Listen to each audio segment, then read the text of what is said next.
টাকা কম থাকে, সম্মান কম থাকে, ক্ষমতা কম থাকে, দুনিয়ায় তেমন ক্ষমতা থাকে না, তেমন টাকা পয়সা থাকে না, ঠিক কিনা? জোরে আওয়াজ করে বলেন। যেমন নবীজির সাহাবী আবু বকর সিদ্দিক রাদিয়াল্লাহু আনহু, ওমর ফারুক রাদিয়াল্লাহু আনহু, উসমান বিন আফফান রাদিয়াল্লাহু আনহু, দুনিয়াতে এদের তেমন সম্মান নাই, কিন্তু আল্লাহর কাছে এই মানুষদের এত দাম, গোটা দুনিয়া মানুষের কাছে এই দাম পাওয়া যাবে না।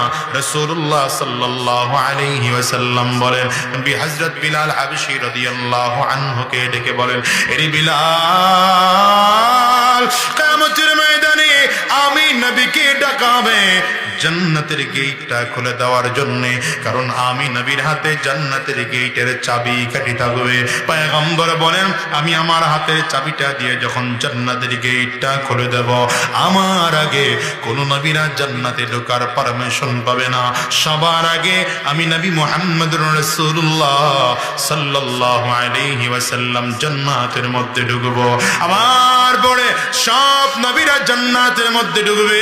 পয়গম্বর ডেকে বলেন, নবীদের জান্নাতে যাওয়ার সিরিয়াল যখন শেষ হয়ে যাবে, এরপরে অন্যান্য নবীর উম্মতেরা জান্নাতে যাওয়ার আগে আগে আমার নবী মুহাম্মদুর রাসূলুল্লাহ সাল্লাল্লাহু আলাইহি ওয়াসাল্লামের উম্মতেরা জান্নাতে যাবে।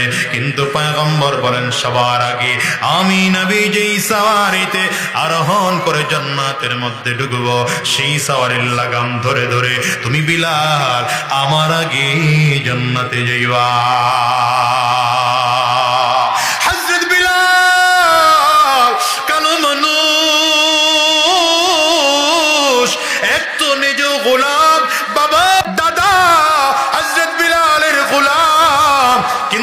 নবীর কাছে এই গোলাম এমন এমন এমন দাম হযরত বিলালের। পয়গম্বর বলেন, আমি নবী যেই সওয়ারিতে আরোহণ করে জান্নাতে ঢুকবো, সেই সওয়ারির লাগাম ধরে ধরে তুমি আমার আগে জান্নাতে যাইবা।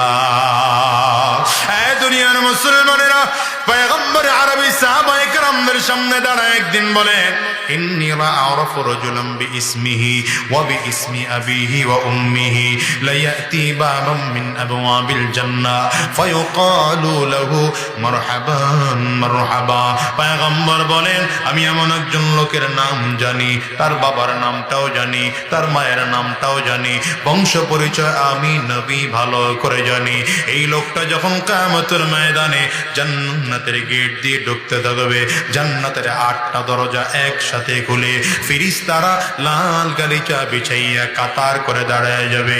আল্লাহর বান্দা যখন জান্নাতের গেট দিয়ে ঢুকতে থাকবে, ফেরেশতারা মারহাবা মারহাবা বলে নিমন্ত্রণ জানাবে। সাহাবায়ে কেরাম অপেক্ষায় আছেন, কেমন দামি মানুষ, আমরা একটু তার নামটা জানতে চাই। নবী আমার তার নাম বলেন না। পয়গম্বর আরবের সামনে দাঁড়ায়া হযরত সালমান ফারিসি রাদিয়াল্লাহু আনহু বললেন, পয়গম্বর এমন দামি মানুষটাকে আমরা একটু তার নামটা জানতে চাই। নবী আমার ডেকে বলেন, নামটা জানতে চাও? তাইলে জেনে নাও, লোকটার কেউ নয়, লোকটা আমার সাহাবী আবু বকর। আল্লাহু আকবার, জোরে বলেন। ফজরের নামাজের পরে একবার সাহাবায়ে কেরামদের সামনে দাঁড়াইয়া নবী আমার ডেকে বলেন, ইন্নী রাআইতু কসরান ফি নাওমি। সাহাবীরা, আমি আজকের রাতে স্বপ্নের মধ্যে একটা দামি বিল্ডিং দেখলাম। দামি বিল্ডিংটা 4টা দেওয়াল দিয়ে তৈরি করা হয়েছে। এর মধ্যে একটা দেওয়াল জবরদস্ত পাথর দিয়ে তৈরি করা, একটা দেওয়াল ইয়াকুত পাথর দিয়ে তৈরি করা, একটা দেওয়াল স্বর্ণ দিয়ে তৈরি করা, একটা দেওয়াল মণিমুক্তা দিয়ে তৈরি করা। নবী আমার বলেন, এই দেওয়ালগুলো তৈরি করতে গিয়ে মাঝখানে কোনো বালু আর সিমেন্ট ব্যবহার করা হয় নাই, মাঝখানে ব্যবহার করা হয়েছে মিশক আর আম্বর। নিচের ফ্লোরটা বানানো হয়েছে জাফরান দিয়া। নবী আমার বলেন, এত দামি বিল্ডিং দেখে জিজ্ঞাসা করলাম, লিমান হাদা, এত সুন্দর ঘরটা কার? একজন এসে বললেন, ফাতাম মিন কুরাইশ, এটা কুরাইশ বংশের একজন যুবকের। নবী আমার বলেন, জানান্তু ইন্নী মিন কুরাইশ ওয়া ইন্নাহু লি, আমি মনে মনে চিন্তা করলাম আমিও তো কুরাইশ বংশের একজন যুবক, তাইলে মনে হয় জান্নাতের বাড়িটা আমার জন্য বরাদ্দ করা। পয়গম্বর বলেন চিন্তা করে এক কদম দুই কদম সামনে বাড়াইলাম, হঠাৎ করে আল্লাহর ফেরেশতা এসে সামনে দাঁড়ায় বললেন, পয়গম্বর এই বাড়িটা আপনার নয়, এ বাড়ি আপনার সাহাবী ওমরের।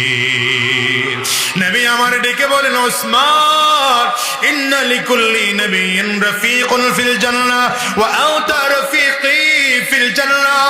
আরে ওসমান, আমার আল্লাহ তাআলা জান্নাতের মধ্যে সব নবীদেরকে একজন সাথী দেবেন, সঙ্গী দেবেন, বন্ধু দেবেন। জান্নাতের মধ্যে আমি নবীজির সাথী সঙ্গী যে হবে সে আর কেউ নয়, সেই হবে তুমি ওসমান।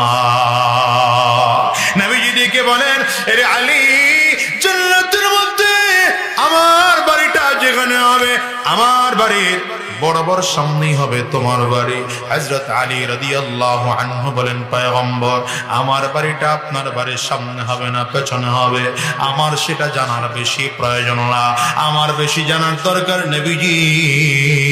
ও পয়গম্বর গো, আমার দুনিয়ায় থাকা অবস্থায় যখন দিলটা খারাপ হয়ে যায়, আপনার সুন্দর চেহারার দিকে তাকাইলে আমার দিলটা ভালো হয়ে যায়। আমি জানতে চাই জান্নাতে যাওয়ার পরে আমার যখন আপনাকে দেখতে মনে চাইবে, এমন কোন সুযোগ আছে নি চাইলে আপনারে দেখা যাবে?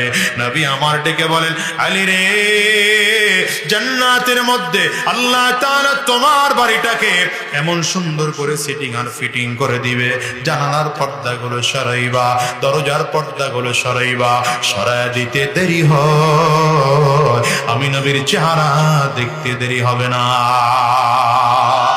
এ দুনিয়ার যুবক, একটা বারের জন্য সব মিলাও। আমার নবীর সাহাবী দুনিয়াতে তেমন পাওয়ারফুল ছিল না, তেমন সম্পদওয়ালাও ছিল না, কিন্তু দেখো তো দুনিয়াতে থাকা অবস্থায় আমার নবীর জবানে জান্নাতের সার্টিফিকেট পেয়েছে। হিসাব নিলে দেখলাম ক্ষমতাওয়ালারাও রেজাল্ট হলো জিরো, টাকাওয়ালার রেজাল্টটাও হলো জিরো, সম্মানওয়ালার রেজাল্টটাও হলো জিরো। কিন্তু দুনিয়ার পাগল না হইয়া কেউ যদি আমার মালিকের পাগল হয়, এই মানুষটা আল্লাহর পাগল হয়ে গেলে এই মানুষটা জমিন থেকে বিদায় নিয়ে কবরে যাইতে দেরি হয়, আমার আল্লাহর জান্নাত পাইতে দেরি হয় না। তাইলে আওয়াজ করে বলো, আল্লাহর পাগল যারা, এরা জিরো না হিরো? জোরে বলো, জিরো না হিরো? এই জন্য আপনাদেরকেও বলে যাব, পাগল যদি হতেই হয় কার পাগল হব? জোরে বলেন। মহাব্বত যদি কারো করে যায় ঢুকাতেই হয়, কার মহাব্বত করে যায় ঢুকাবো? আঙ্গুলটা উঁচা করে চিল্লায়া বলেন, আর জোরে আঙ্গুল উঁচা করে চিল্লায়া বলেন আল্লাহ। আর জোরে আওয়াজ দিয়ে বলো আল্লাহ। কলিজার মধ্যে দুনিয়ার মহাব্বত বাদ দিয়ে দাও, কলিজার মধ্যে আল্লাহর মহাব্বত করে যায় ঢোকাও। এই জন্য রব বারবার করে ডেকে বলেন, ওয়াল্লাযীনা আমানু আশাদ্দু হুব্বান লিল্লাহ। ঈমানদার কে জানো? আমার আল্লাহ তাআলা বলেন, ঈমানদারেরা আমি আল্লাহকে দুনিয়ার সব থেকে বেশি ভালোবাসি। ওদিকে রাহমাতুল লিল আলামিন বলেন, লা ইউমিনু আহাদুকুম হাত্তা আকুনা আহাব্বা ইলাইহি মিন ওয়ালিদিহি ওয়া ওয়ালাদিহি ওয়ান নাসি আজমাইন। নবী আমার ডেকে বলেন, দুনিয়ার মানুষ শোনো, ঈমানদার যদি হতে হয় তাইলে তোমার বাবার চেয়ে, তোমার মায়ের চেয়ে, তোমার সন্তানের চেয়ে, তোমার পরিবারের চেয়ে, ভিন্ন হাদিসে বলেন এমনকি তোমার নিজের জীবনের চেয়ে আমি নবীকে বেশি ভালোবাসো। এই দুইটা কলিজার মধ্যে যদি মহাব্বত ঢুকাইতে পারো, এক মহাব্বত হলো আমার আল্লাহ পাকের মহাব্বত, দ্বিতীয় মহাব্বত আমার নবীর মহাব্বত, দুই মহাব্বত কলিজায় ঢুকায় যদি বিদায় নিতে পারো, তোমার থেকে দামি মানুষ আল্লাহর জমিনে আর কেউ না। বলো কলিজার মধ্যে এক নম্বর মহাব্বত থাকবে কার? জোরে চিল্লায়া বলো কার? দ্বিতীয় নম্বর কলিজায় মহাব্বত থাকবে আমার নবীর। হ্যাঁ দুনিয়ার টাকা পয়সা দরকার নাই, না হলেও অসুবিধা নাই, ক্ষমতা নাই না হলেও অসুবিধা নাই, কলিজায় যদি আমার নবীর মুহাব্বত থাকে, আমার আল্লাহ পাকের মুহাব্বত থাকে, আর কিছুই লাগে না। ওই যে তাকায় দেখো না সাহাবায়ে কেরামদের অবস্থা কেমন। মেরাজে যেদিন আমার নবী রওনা করলেন, হিজরতের রাতে যেদিন রওনা করলেন, আবু বকর সিদ্দিক রাদিয়াল্লাহু আনহু আমার নবীর একবার ডানে হাঁটে, আরেকবার বামে হাঁটে, আরেকবার সামনের দিকে আগায়, আবার পেছন দিকে আগায়, এমনি করে করে আবার নবীর ডানে বামে সামনে পেছনে পেছনে ঘুরতেছে। রাহমাতুল লিল আলামিন আবু বকর সিদ্দিক রাদিয়াল্লাহু আনহুকে বারবার করে ডেকে বলেন, এই আবু বকর, একবার তুমি ডানে যাও, একবার তুমি বামে যাও, আবার সামনে যাও, আবার দৌড়ে